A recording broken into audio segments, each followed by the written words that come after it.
Are you ready? Let me ask that again. Are you ready for possibly the final game of Ethan Fans, as it is here that they must make their stand? After an attempt to take a monument victory, wonder victory, don't know why I keep saying wonder, on Danube River, a map of their choosing, they once again will be presented the choice of choosing the map, and they choose Highview. But it will be Highview for a rematch of Game 1's drafts. As it is dry Arabia with trees, it's going to be Rus, Mongols, and France. And the buck stops here, Ethan Fans. If you want to survive, if you want to make it deeper in Pro League, you've got to pull that ore out of your ass and you've got to slap Beasty out of the park with it, because we are already underway with game number 3. You can see from that score, it's still intense. And you can see from the generation, no one got cruelly and brutally screwed by the generation. Beasty did get a slightly more aggressive position. This can be seen as a good or a bad thing. And considering the Rus player is opposite him, he might see this as a good thing for some early aggression as the Mongol. So he might get his big Mongol paddle out and start spanking. We'll have to see in the coming minutes. On the other side, it is actually going to be, yep, that is not going to be a complete reflect, because once again, Kelazhur is going to be taking the center spot as the Mongols. A signature move for Ethan Fans, something that they always gravitate towards that other teams usually tend to not. Most teams look to put the Mongol player on the outskirts because they're the tempo setter. They tend to be the aggressive of the free civs in the beginning of the game, but not the case when you talk about these lads. Kelazhur has a different vision. I believe his vision actually comes from the concept that being in the center, he knows he's likely to be the more static force of the three, right? He's not going to dedicate just to like Royal Knights or Horse Archers. He's going to have some flexibility. He could go for Lancers, but he could also think about a standing army, right? With spears, man-at-arms, crossbows, etc. So being in the center, it gives him that flexibility to respond to aggression, hard aggression on either the north or the south. He's not the furthest away from either side, but he's not the closest as well. So instead of being the master of the left flank or the master of the right, he's trying to be the jack of both. And that can work, but sometimes it can backfire. We'll see how it goes. It has been a little bit underwhelming this series. The first game, it didn't do much to offset the aggression of Beasty. Beasty, of course, being able to get his Mongol network down and in place and shut out the early progress of Erik. But this time around, Beasty doesn't get the option of shutting out Erik. Beasty has the option of trying to shut out State, but that is a much smaller window of opportunity compared to France. France, they drag around in the fuel a little bit longer. You can exploit their economy, even with their increased villager production rate. Compare that to the Rus. The Rus come online by about 10 minutes. 10 minutes in, they have the Horse Archers. They're able to start running you down. So it might be that Beasty just opts for a less aggressive strat this time around. And so far, hasn't really shown his intent. Only dropping the Uvu and instantly into a pasture. So maybe he has shown his intent in a regard. Because it seems like he's being a lot more defensive. He hasn't dropped a rack straight away or a stable. Stable, understandable considering you have a Rus player on your side. Likely they're going to be going into the pro scouts and spamming out and providing the goodies for the remaining 2 players. Golden Gates are already underway on one side. DeMusliM a little bit more delayed. And his bounty count, is that the problem? No way. It is. State. A decent margin ahead. About to crack the tier 2 bounty, while DeMusliM is still stuck about 50 or so behind him. Actually, make it 8. I thought he would have got more by now. I think, is the count different? It's 3 compared to the 3. No, it's just State doing a better job then. Bit problematic. You don't want to fall behind. You know, we talked about this matchup, right? One Rus player gets up by an extra 30 seconds. That's the first wave of Horse Archers out when you're building your initial ones. It means that even when they run across the map, they can actually keep equal count with you, and it means that they have raiding potential. Beasty, in the meantime, just trying to frustrate State a bit. But instead, he goes after his sheep. He's not even going for the deer, which is very surprising here. Instead, we'll just take the sheep away. Very odd choice overall coming out from Beasty, but now chase down State afterwards. That means State now up at 340 compared to DeMusliM. Still at 195, lagging behind as it stands. Beast, in the meantime, is going to tech up. Erik's going to beat him to the punchline first to make it feudal. Meanwhile, Kelazhur also underway. But like we said, a little bit less in position, more displaced. He's not going to be able to instantly just run out and provide that aggression that a flanking Mongol player can. I guess with this formation difference, you have to talk about win conditions, because while it is a mirror-mirror matchup, there are going to be some deviations. Recon has a lot more greed factor to his positioning as the French. The French unlikely to come under fire for Ethan Fans, but it means he should be able to reach a critical mass of knights without taking a dent to his economy. It might even be that Erik considers playing more aggressive on the Northern Front, only dealing with the Roost player, and goes for a TC of his own. I do think that's a bit risky because DeMusliM could still punish you for it, but I definitely think the difference maker is Recon's positioning should allow him to be a lot more greedy than any other player in this game, especially with the natural choke points of the way that the wood has been generated around him. There's a lot of forward-facing wood lines that are giving him a lot of flexibility, and you can see how he's starting to leverage that already. Meanwhile, on the other side, Kelazhur just has open room in the front of his base. A little bit more exposed. I will say that Beastyqt got a pretty decent spawn. There's a lot of choke points around these tree lines, so he could box himself in if he wants to. But you don't tend to do that as the Roost player. The whole difference here is the reason that Recon is doing this is because France is a more loose-playing nation, right? They tend to split up, create pocket ecos, expand out a lot wider. Meanwhile, Beastyqt, he's going to keep a condensed economy, everything very tight, and an ordered ship until he's ready to push out the horse archers. And that's when he'll start to extend and go into those farmlands, with the intent being that the fight never arrives back at his base. And then, of course, there's the variable of Beasty. What is his play going to be at this rate? Yeah, he's just going ultra greed. This is actually very interesting. We talked about this before, right? Like, it's the fact that you could go aggressive, but you are up against the Roost player. And it's possible that Beastyqt can tech boom up by the time you arrive in his base, and then you've got some spearmen out in the field, maybe a few archers against horse archers. You'll lose that every time. So instead, Beasty is double downing on the greed, investing early in these pastures that cost 150 wood. But of course, with the Uvu nearby, is getting a juiced up production speed on the sheep. So he's looking to rush into the Castle Age ahead of his Mongol counterpart, or at least mirror match him, considering Kelazhur is the greed player in the center. And Kelazhur not getting as much value either out this pasture. The Uvu is all the way over here. Instead, he's built the archery range. He's going to hang around. Yeah, Magadai. He's going high tempo. This pressure could catch them off guard. Did he get the corpses dropped? No. It's all him, so this wasn't even optimized. Beastyqt really should have been returning some carcasses over to Kelazhur, so he could have saved the extra resource required and not need to switch over to pastures so quickly. But instead, this might slow down the power spike and might mean that he's not strong enough to actually control that mid-game with the Magadai spam. Nice in the meantime. Outnumbering Recon.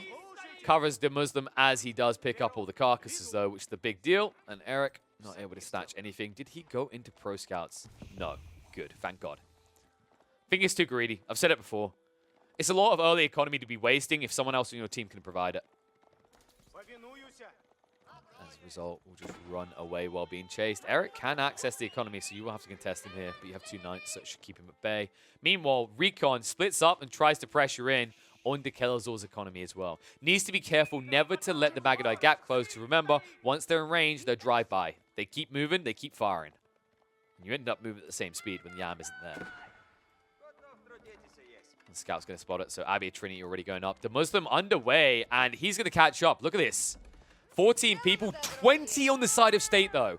So Beastyqt surpasses him and reaches it a little bit quicker, but it's not a big enough difference. The sacrifice, look what he done. He invested 20 people, he has no archery ranges down. Meanwhile, when we look at DeMusliM's base, archery ranges are already being built. This is a big mistake by Beastyqt. I don't like what he done here. He'll get his first monk out a tiny bit sooner, but it means his initial horse archer count is going to be lower than DeMusliM. So putting himself behind, because remember, it's not a direct scaler. The more people you put in here, it's not like if you put 20 people on, it's 20 times faster. It's more like if you put 4 people on, it's 2 times faster. Put 10 people on, it's 3 times faster, and so on and so forth. So diminishing returns definitely biting him in the butt a little bit.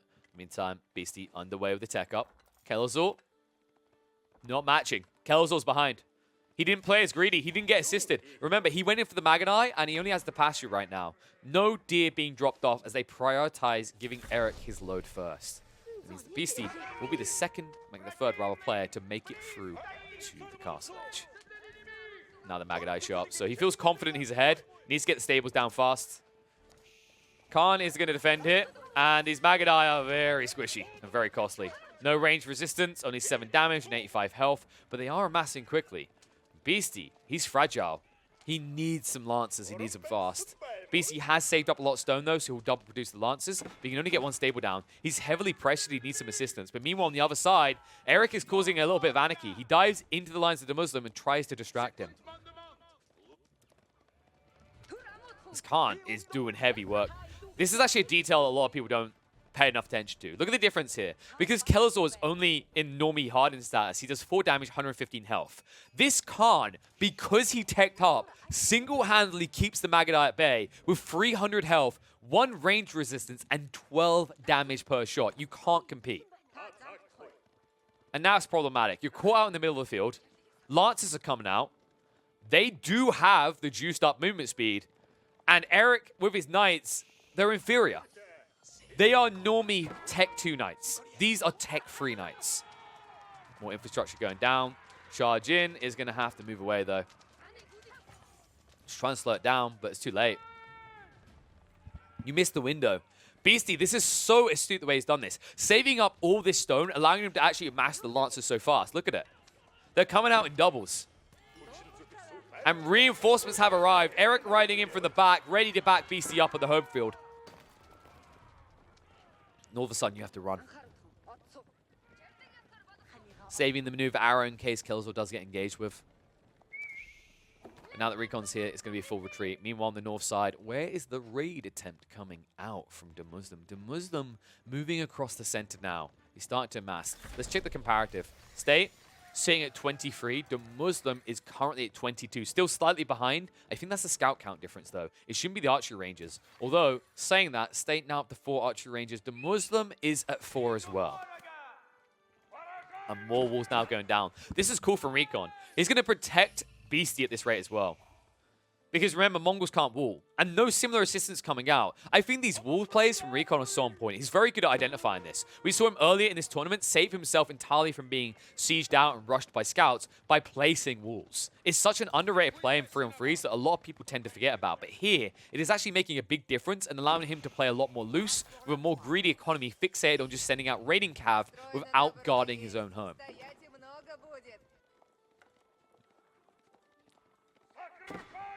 Erik, in for a surprise. He doesn't have the vision. He's playing blind. You could maneuver arrow this. I think he wants to save it in case he gets wrapped on the back, though.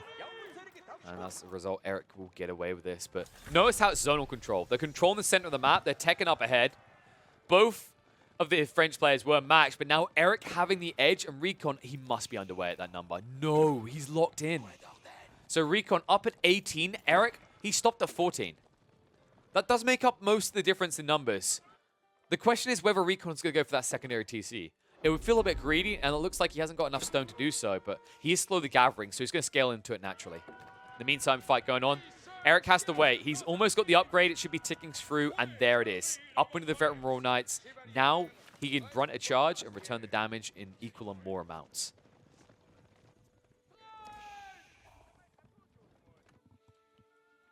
And notice the difference here is that Erik, because he chooses to rush up the castle, he's basically revealing he's not going for a second TC. Right? It feels a bit too greedy to do both. But on the other side, because Recon's hanging around, and because he wasn't really harassed that hard, it has to be suspicious. They have to anticipate he's going for a secondary TC. A nice denial. Erik not able to get on the gold. This hurts him a lot. Look at his gold right now. He's capped. He's got nothing. It's problematic. He did also go for the Royal Institute, so he's looking to power spike and take over the game in the next 5 to 8 minutes. If he can't achieve that timer, if it drags later, Recon can bounce back by not going for the Royal Institute. He can aim for a later timing, naturally scale into the Imperial Age, and get access to all these researchers when they're meant to be unlocked. All such a count is building. State kept on the defensive. DeMusliM snipes out a few stragglers caught in between. And the cutoff is annoying here. Not able to choke out and find another. State will sneak that last horse archer through, but they could just shift towards State right now.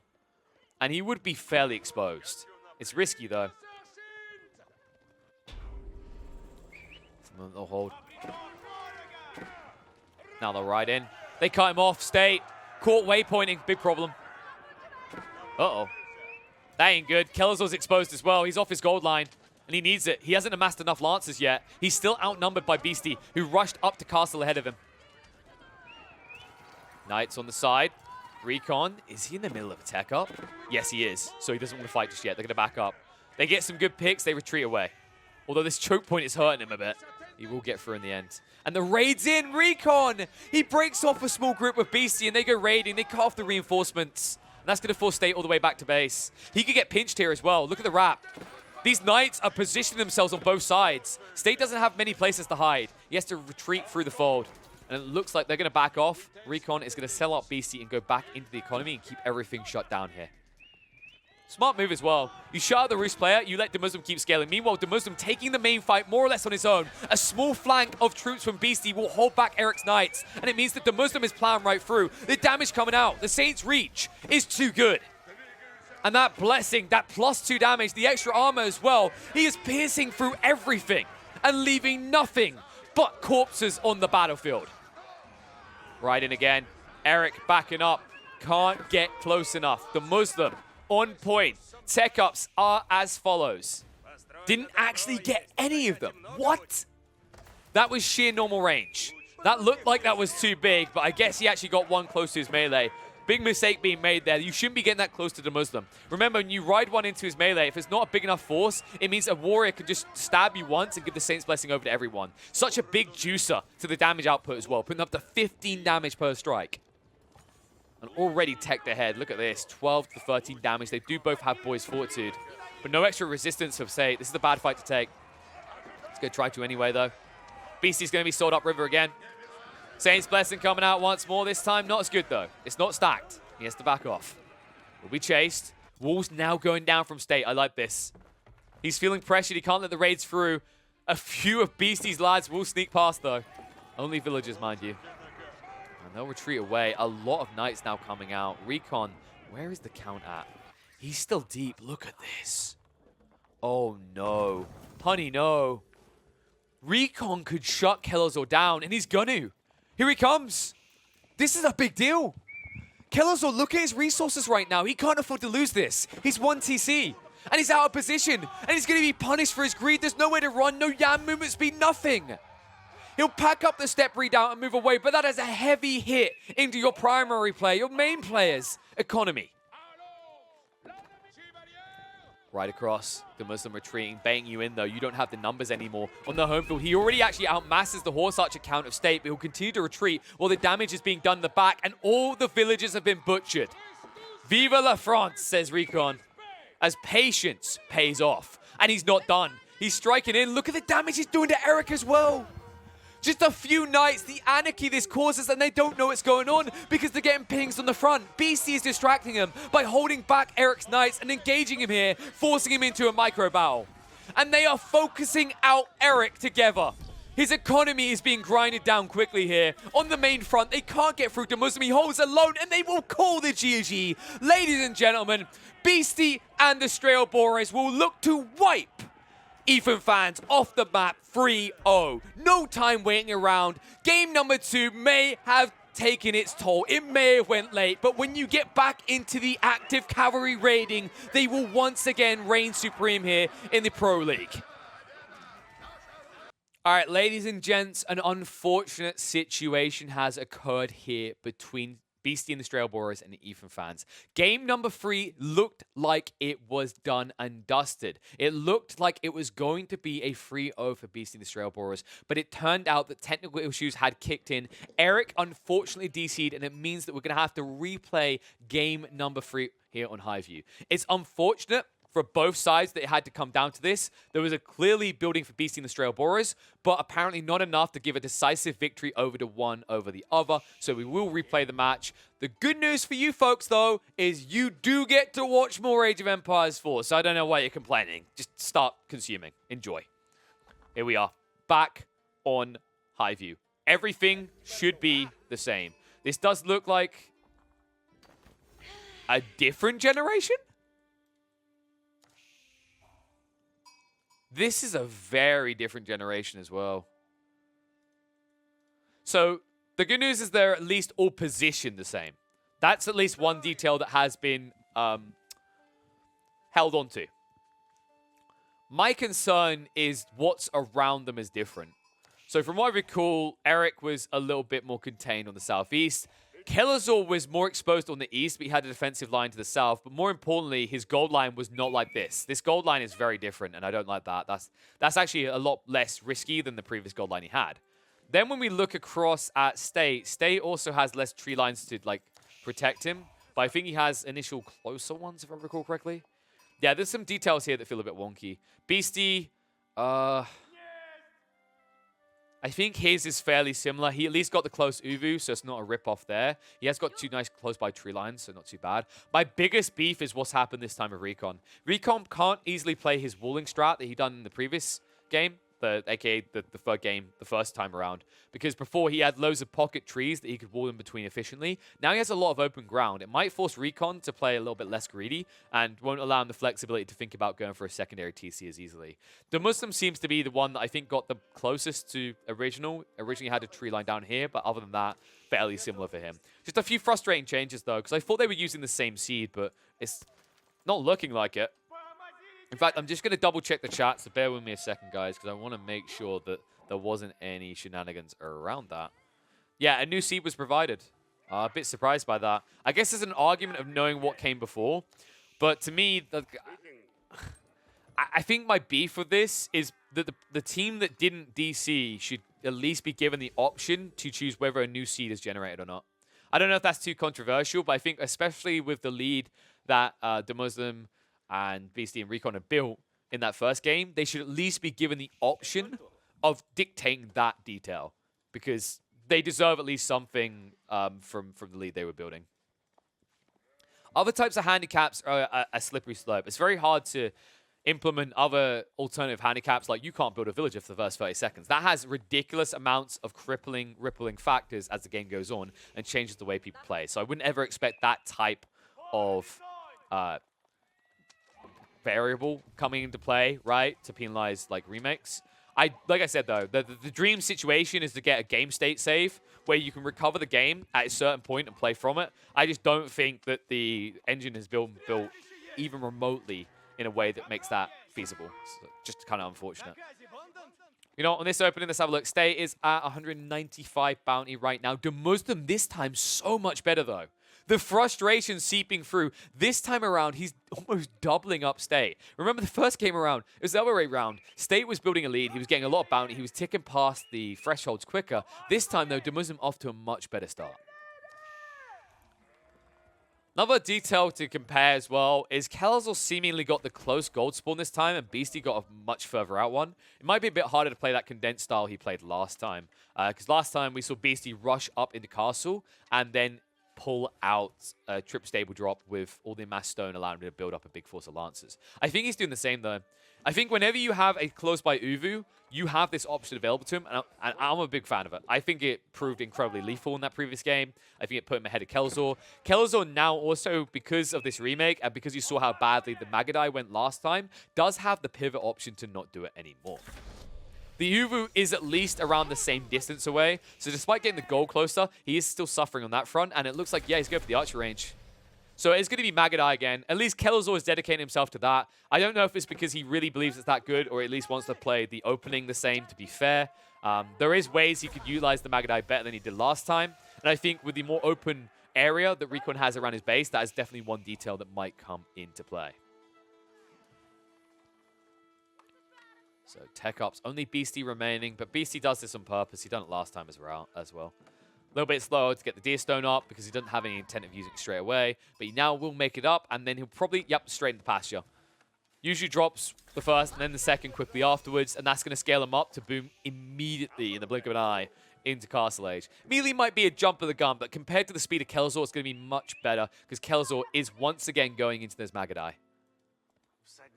The Muslim scouts already moving out, prepping for the pro scouts, which, is half research. Is going to snatch a bunch of carcasses away from his opponent's area first. And I don't think we're seeing any sort of switch up elsewhere. Pro scouts almost complete over here. Knights coming out early. No people on the stone just yet. Recon might slap stone. He slapped stone at about, I think it was 9-10 minutes. He started getting 1 or 2 people on the stone before. So I don't expect him to do it straight away. The most important detail is you're able to initially support the food and gold requirements for your knights to keep coming out non-stop.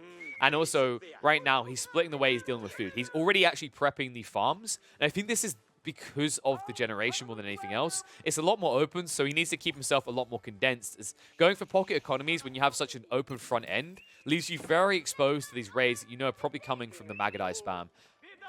Now, Magadai spam from Kelazhur hasn't been revealed yet. No, he's still riding across. His car moved out ahead of time. Oh, no. Okay. Yep, he's going to lose it. He's trying to run away. Actually, looks like he's going to get out of range. Beasty. I say that. Yeah, he's still got it. The car's going to get sniped out. That dead end hurting Kelazhur so badly. However, Beasty, we're feeling a little bit almost ending up out of range here. But they should be able to get him in the end. That's going to cripple your ability to raid early. It's a really big deal if you lose your Khan and you go Magadai like this. It puts you at a sheer disadvantage because it means that you can't mobilize the Magadai to go in for direct raids. Remember, one of the big weaknesses of the Magadai is not only that they're so squishy, it's that they have pitiful range of being at like 3.5 tiles total, as we can see when we look here. So, Magadai will go down with the final arrow coming out. Oh, there we go. Gets rid of him. And all of a sudden, Kelazhur has to chill for 2 minutes. So, in some ways, a better opening for Beasty this time. And it's going to allow him to scale past his counterpart, just like last time. Look at the numbers right now. There's too much investment out of Kelazhur. He's still building the Magadai now. He's trying to reach around 7 or 8, so he has a sheer raiding force to kind of punish his opponents. He's able to punish Recon at the moment. Recon. This is the wonky part. When you have to run away, the Magadai can actually stick on top of you, but it looks like he misplays it. He doesn't move quick enough. But with the return of new Magadai, he will be able to get through those Royal Knights in the end. However, they are targeting the wrong Knight the entire time. Oh, missed opportunity. Oh, nice dodge out. So Recon will be able to get away. More deer coming. State sending it the way of Erik to support him. But in the meantime, Beasty on his way teching up. And Kelazhur is only halfway there on the food. He's lagging vastly behind. The difference once again being this Uvu. The Uvu that has allowed Beasty to play much more greedy with double pasture next to the Uvu, allowing for a quicker generation speed of these sheep. And he's going to cover him nicely. And look at the save up. Kelazhur spent some of his. Beasty is going to be able to afford so many lances. That's going to be 3 additional lances out of this much stone. Tech up. Cracked first by State. DeMusliM should just be lagging behind him by a little bit. Probably about 20 seconds in it. That's another difference, actually. Compared to the first game, they were very locked in. But State, in the end, getting the better side of the bounty system and getting up a little bit faster. But State, he done it again. He doesn't switch this. So one big mistake State keeps making is he's not building an archery range. He dedicates more people to build up the Abbey of Trinity faster. And it means the difference is that while DeMusliM is a little bit delayed on teching up, look what's happening with the archery ranges. They're going to be built at the same time. So while you have a slight edge from the Abbey of Trinity building the Warrior Monks, you're not going to be ahead on the Horse Archer spam. You're going to be evened. Yeah, I say that. He's building into a third now. So DeMusliM having to back off. Nice moving by Erik. That villager is going to fall. And the Kelazhur, he's here as well. They're trying to punish him. They see his tech up is delayed. They see they're in position, and now they move in. DeMusliM needs some assistance. A lot of villagers are dying here. And this is a very different game now to the first one. DeMusliM being shut out before he can come online, and nobody is ready to do similar to their opponents. And this match just became a lot more controversial after the need for a remake, after DeMusliM and the Beastie Boys took it 3-0. Now to be in this situation, Ethan Fans looking comfortably like they can actually cruise through to mid-game control in this one. They do need to address Beastie. Beastie is going to be a problem. Can't keep an eyeballs on this. Lancers are moving across now. Recon trying to stay nearby. Understands that if DeMusliM takes another hit like that, he's going to feel out this game. Currently sitting at 26 eco compared to State, now up at 34. It means he will be able to outmass him. That is a problem. DeMusliM moving out for the relics in the meantime. Scouts gathering more of these carcasses up. Could look to return some of them, but I think he needs everything he can get now. He might even think about a TC. Problem is, if you do a TC, you're going to expose yourself. It's going to be very obvious that you're weak, and then you might get exploited. This time around, Magadai actually making a decent difference compared to game, well, not 1, but game 3, take 1. However, the thing that remains the same is the pressure that Beastie is looking to bring. Lancers roaming the fields. He has the edge here. These Knights still haven't been upgraded yet, so he's the strongest cavalry in the field at the moment.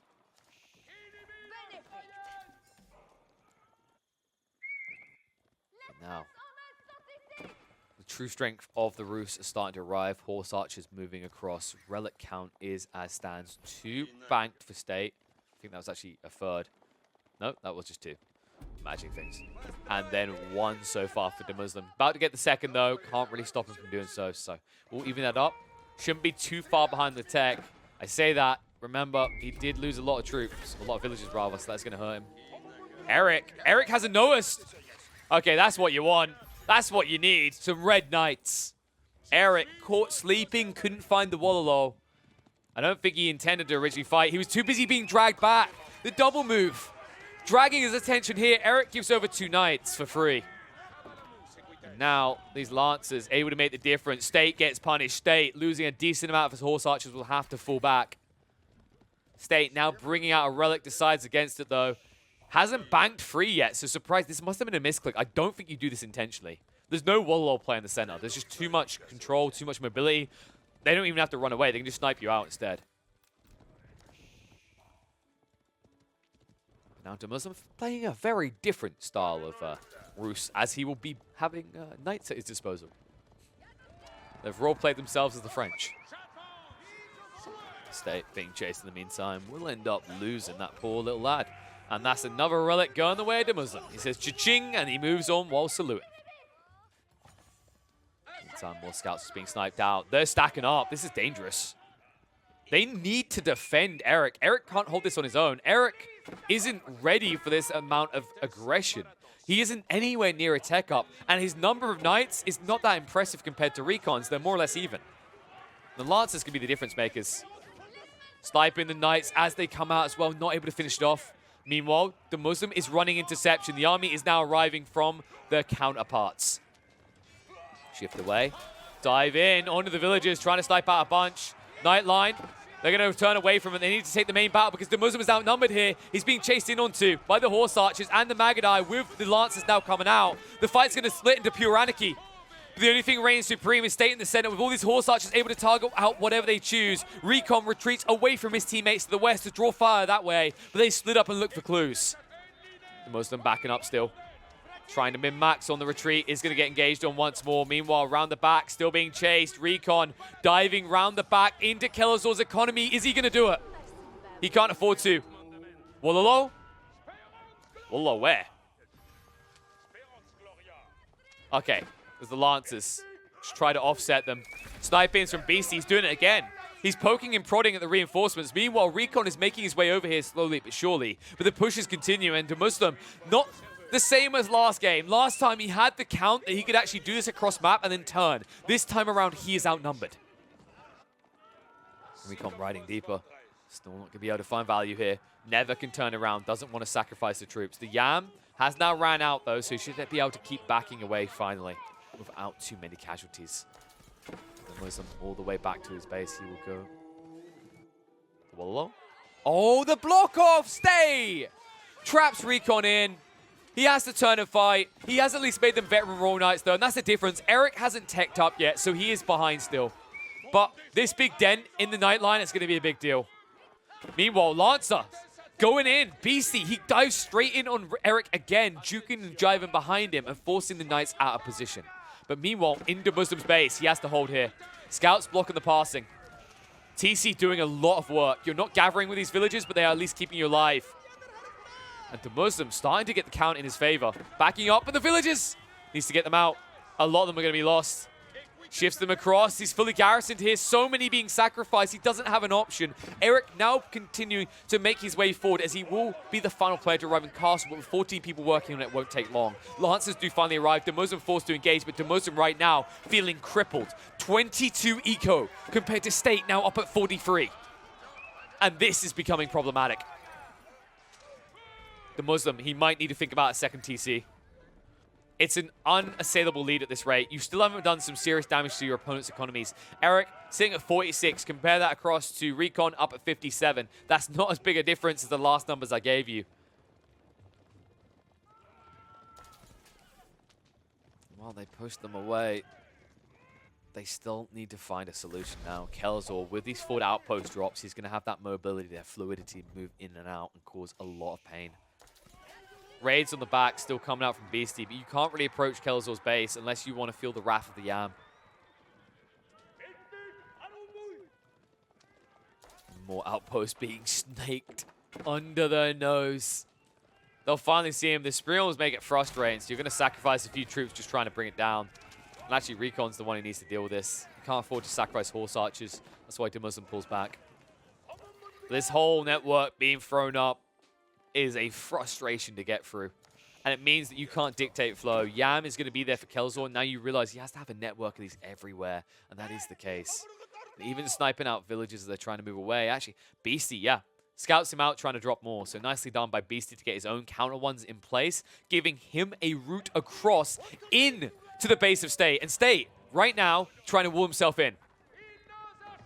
Right in, coming out from Beasty. Beasty trying to even this up, punish the other Roost player the same way your own got punished. Garrison it up, but a lot of villages exposed. From the Yam movement speed, they can stick on top of you easily. And a lot of villages are being butchered here by the Mongols. It's playing out just like the campaign. Big hit there. State now down to 38. They need to do this again afterwards, though, because DeMusliM is still down at 25. But it's a big dent now. And he actually hangs around, decides to back out finally. You can't really burn through these wooden fortresses. 2k health is too much. Is there any TC play still? No, it's just a marketplace for now. Meanwhile, Knights raiding around the back. Erik's going to lose these three. They're well out of position. They won't even get good trades either. Can even heal up afterwards. The nice thing about having those monks, of course. The raids continue, though. Beasty went deeper. He found even more villages. State just got butchered. Down to 29. DeMusliM and him are now neck and neck. They've suffered equally all of a sudden. State, the one edge he has is he currently has more horse archers in the field, but he's about to lose more villages. Strike in. A few of these are going to die. Beasty, with this play, has recovered their game. And so tanky on the Lancers. 6 ranged resistance. It's a mere tickling for him, my lord. But he's been punished himself. State moves in. Trying to snipe under DeMusliM. DeMusliM garrisons everything and peels him back. And now with the assistance of the TC in the Wooded Fortress, it's going to be State losing his army out of frustration or necessity. But either way, most of it is going to be spent. And DeMusliM is evening up the trades. And State, so many misplays here. Now Recon here to clean it all up. Veteran Royal Knights that will beat out the Lancers courtesy of their charge damage. Getting buffed up after they make impact. And this is problematic. This game, what was looking so good in the mid-game, we said it was actually starting to go the way of Ethan Fans. They had a good posture to move forward from. All of a sudden being out-microed, out-maneuvered. Beasty with the MVP plays backstabbing into State has made the difference here. And State is desperate. He runs out with the relics. He's trying to find some sort of value here. Force Beasty to leave him alone. And Beasty turns his nose up, runs away. He goes, now you know how DeMusliM feels, you goddamn bullies. Chase continues, not really able to catch the horse archers, but never able to turn around. But it's the fact you're pushing them all the way back to their side of the map. Meantime, the Yam movement speed, BC will now be able to disengage away from Erik, even use the maneuver arrow to make it that much quicker. And once you reach these outpost lines, you have to be careful if you are Erik. As he gets struck again. You don't even want to burn these down. You haven't got enough knights to feel confident about taking them out. Especially if there's lancers nearby, you're a bit paranoid about it. And these outposts, Beasty has really been the MVP of this game free. Between the outpost network, between the raids, all of it is keeping Beasty and the Straelboras in this game. And now it's starting to put them ahead. Don't talk too loud. As you heard, they're sneaking through the forests. However, they are on Kelazhur's territory now. He has the outpost down, he has the Yam movement speed, so they can't really engage here. But Beasty, he hasn't joined the fray just yet, but he's on his way. He needs to get more of these outposts down. He did get denied on the center one. And you notice how he's taking his time, but he's actually creating zonal influence. He's starting to shift his focus towards the north, so he's able to engage and make it a 3-on-3 or 3-on-2. That is the power. That's the way you do this. Kelazhur was very greedy and down the center and very blunt about the way he set up his outpost network, and it has been punished. That's the difference. They never came to the south. They never addressed this from Beasty, and it's why he's able to so fluidly move around the map and outmaneuver Ethan Fans. And this is a bad fight for Kelazhur to be taken. Beasty should realize it as well, but he keeps riding for the moment, and he'll turn now. Big mistake. Kelazhur has to peel off. He's going to lose a lot of troops as he retreats. But it looks like with the Horse Archers showing up, Beasty a bit paranoid, trying to bait him into the tree line where he has no vision. And that is drawing attention. Look what's happening elsewhere. Recon engages. Horse Archers here as well. Erik needs assistance, and he needs it yesterday. Beasty, once again, the frustration, drawing them back, and look what they do. They move north, and that immediately forces Beasty to go south. He says, good. Once again, State is going to feel the pressure. State, who went for a second TC because he's feeling desperate. That desperation is going to be fully exploited. Horse Archers, in the meantime, picking you dry. Recon riding in with the Knights. A bunch of villages exposed here. Erik might lose them. The big group at the back. They're out of position. Recon doesn't engage. DeMusliM starts to pick him apart, though. A missed opportunity to strike more, but it's still going to be a good trade in the meantime. Wololo used defensively, trying to keep BC out. There's too many Knights here. They're out of position, and that is why there's going to be a forced retreat. State returning to base. He can't afford to lose this base. With so many Lancers here, they can just burn you dead to the ground. They can show you the true power of the Mongols. Kelazhur in the north, about to run out of Yam movement speed. He can't keep gap closing like this. The numbers are still in favor of Beasty and the Straelboras here. Meanwhile, a wrap in. He goes in deep. He sees the secondary TC. Needs to be careful. Secondary Wololo coming out. Will retreat out of range of it just in time. Third Wololo. But after that, is it enough? There's still 32 Lancers here. He just might turn and run straight back in. In the north, in the meantime, they had to pull back. Recon now up to 31 Knights compared to the measly 14 of Erik. You're in trouble. They need a redeeming factor, but they're locked into just cavalry. There's no arbaletriers. There's no difference maker. There's no siege weapons coming out from anyone in this game. Right now, it's a numbers game. It's a numbers game that is being won by Beasty and the Straelboras. Recon, he's doing it again. It's eco-sniping time. He rides in.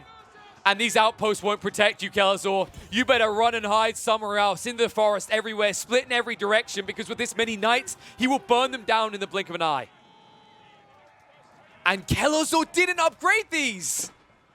They don't even have the Springles. They're not even doing serious damage to the Knight line here. It's just going to be a hard hit into Kelazhur's economy. And game one of this third game, the first run of it, the first iteration is starting to repeat itself. As the step redoubt is going to be exposed and his greed is going to be punished. Reinforcements have arrived. Erik can't engage, though his own gold line is exposed to DeMusliM. He backstabs him, he splits him away, and it means that Recon will get away with murder. DeMusliM being chased. He could turn at any point, though. Yep, here we go. Looks for the trades. Needs to be careful that buffed up damage after the charge he just gave over to Erik, though. Into the choke points. Don't spread out. Don't give him the opportunity to strike at more than one of these Horse Archers as you disengage. Meanwhile, few of the Knights do get peeled off. Recon surrounded. Will lose 3 of those. The rest get away, though. And look what's amassing in the south still. 42 Lancers right now. Forward base being dropped. Step redoubt. This is how you defend Gold Veins. 2 here. He's assisting Recon as well. And these ones, half of them are juiced up. Their Springles, their canister, whatever they need to be. The same cannot be said for Kelazhur's network, and that is why it keeps falling so easily. And now this is a full staging point. Recon, he can easily drop stables here. He can easily get them cheaper and quicker on the front line. And that is when things get dangerous, because Erik has no buffer right now. Nothing that's going to get him back into this game compared to his counterpart. Tributes being sent in the meantime. People getting paid off.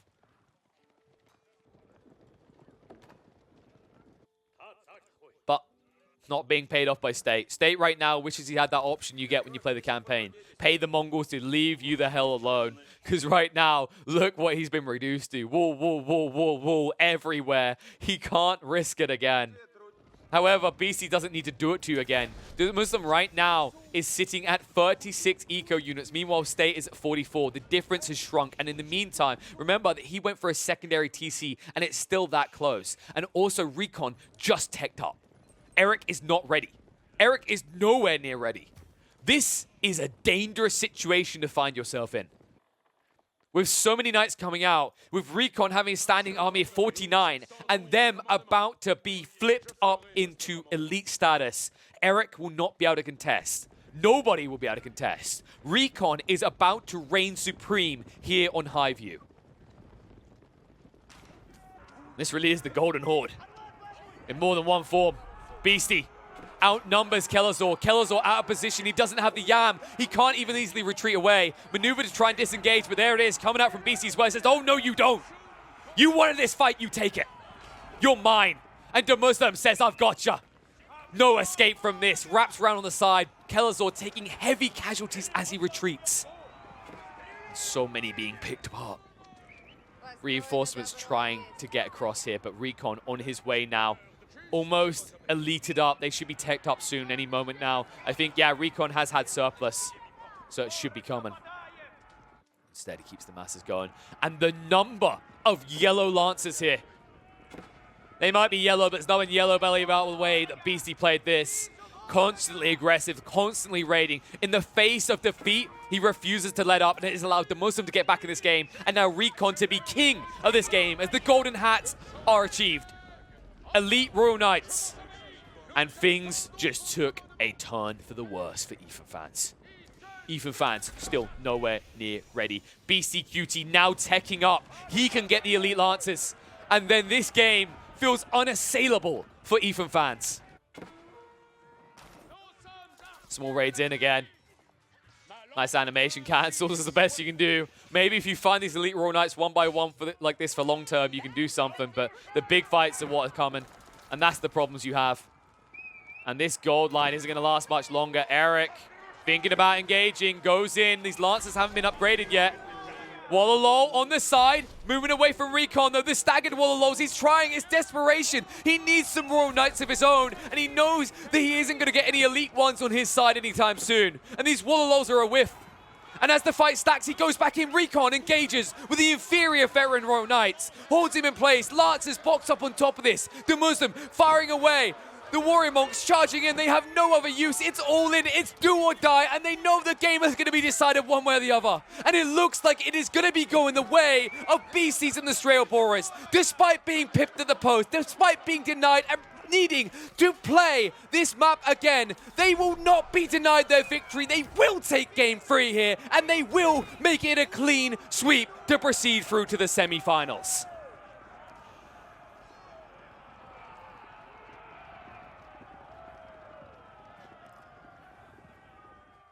Woo, baby.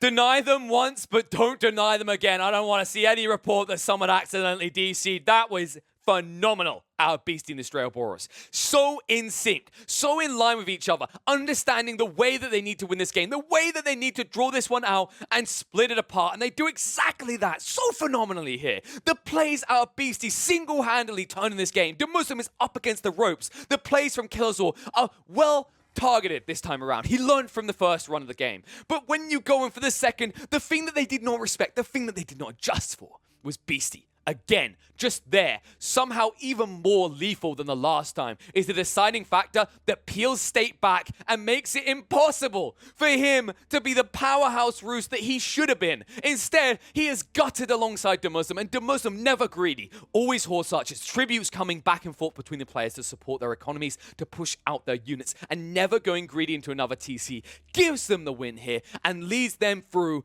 into the semi-finals, where they will later on face off against White Wolf Palace. Phenomenal display though, but guys, that is finally it. There's no way this one's getting denied. I don't want to hear it. Problems happen, but that doesn't stop Beasty and the Straelboras from plowing on through. They are dominant on Dry Arabia. They're dominant on Highview. You played them at the best maps, and they run you through here to make it a 3-0 in this best of 5, eliminating the good old lads, Ethan Fans, and putting them down in 5th, 8th place, where they make $875. And now, Beasty and the Straelboras are at least guaranteed $2,000, but they're going to want a lot more, and they look like they might take a lot more. But guys, that is going to be it. Hopefully you enjoyed what you saw here. If you did, make sure that you like and subscribe. Share these videos around. It helps us grow, and I appreciate you insurmountable amounts. Share it with friends. Share it with your mum. I don't know why you're going to share it with your mum. Maybe she likes my tie. I don't know. But whatever you do, make sure you don't sleep on it. Make sure you enjoy the content. And once again, thank you for the support, guys. You've been phenomenal. Whether it's on Twitch, YouTube, wherever it is, you guys are always supporting, and the growth has been impressive so far, and hopefully it's going to continue. But thank you for watching this. Make sure you like and subscribe, and I'll see you in the next one.